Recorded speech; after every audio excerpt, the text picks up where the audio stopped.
విమర్శించి పనిచేసేవాడికి సంపదలు వరిస్తాయని అందరికీ తెలుసు. ఆవేశంతో పనిచేసేవాడికి సంపదలు వరించవు. అంతేనా? సంపదల సంగతి పక్కన పెడితే ఆవేశంతో ఏ పని చేసినా కూడా అది సిట్రేట్గా అవ్వదు. అవునా? 100కి 100%. అవునా అక్షయ్? కదా. ఆవేశంతో ఏ పని చేయలేము. చిన్న పనైనా సరే చక్కగా కరెక్టా కాదా అని ముందు వెనక ఆలోచించుకొని చేసేవాడికే కరెక్ట్గా అవుతుందని అందరూ అదే చెప్తారు. నేను అదే నమ్ముతున్నా. ఇప్పుడు పాయింట్ ఏంటంటే, ఒక దేశంలో రాజుగారు బయట నుంచి లోపలికి వస్తారు. రాణిగారు ఇంకో అబ్బాయితో చనువుగా మాట్లాడుతూ ఉంటారు.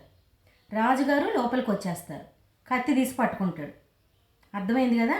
రాణిగారు ఇంకొక అబ్బాయి మాట్లాడుకుంటున్నారు. రాజుగారు బయట నుంచి లోపలికి వచ్చి కత్తి తీశాడనమాట. ఇది చూసి నచ్చక ఆ మాట్లాడే క్రమంలోనే మాట్లాడదాం అనుకునే క్రమంలోనే గోడ మీద తనకి నచ్చిన శ్లోకాన్ని పెట్టించుకున్నాడు మేకులు కొట్టి. అక్కడే కనపడుతుంది ఆ శ్లోకం కూడా. ఏమని? ఇప్పుడు నేను ఇందాక చెప్పాను కదా, మళ్ళీ రిపీట్గా చెప్తున్నాను. ఆవేశంతో పనిచేసేవాడికి సంపదలు వరించవు. ఇంకోటి ఏం చెప్పాను అక్షయ్?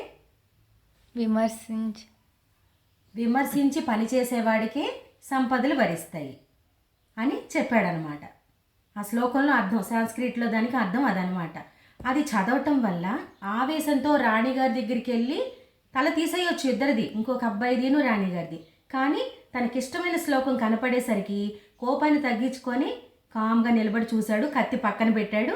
రాజుగారు వచ్చింది చూసింది. రాజుగారి దగ్గరికి వెళ్ళి, చూసారా రాజావారు మిమ్మల్ని వచ్చింది నేను చూసుకోలేదు. నేను వెర్రి ఆనందంలో ఉన్నాను.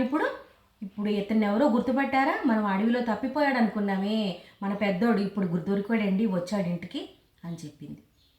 రాజుగారు మనసులో అనుకున్నారు, కరెక్టే కదా, ఆవేశపడితే ఇద్దరు తలలో తీసేసేవాడు. ఆలోచనాపూర్వకంగా ఆలోచించాడు కాబట్టి, ఆ శ్లోకాన్ని మళ్ళీ నెమరు వేసుకున్నాడు కాబట్టి మెదలకుండా ఉండటం వల్ల అసలు నిజం తెలిసింది, భార్య తన సొంత కొడుకు అని. సరేనా? ఆవేశంతో పనిచేస్తే ఏమీ రాదు. సంపదలేమో కానీ మనశ్శాంతి అనేది ఉండదు. ఏమంటారు?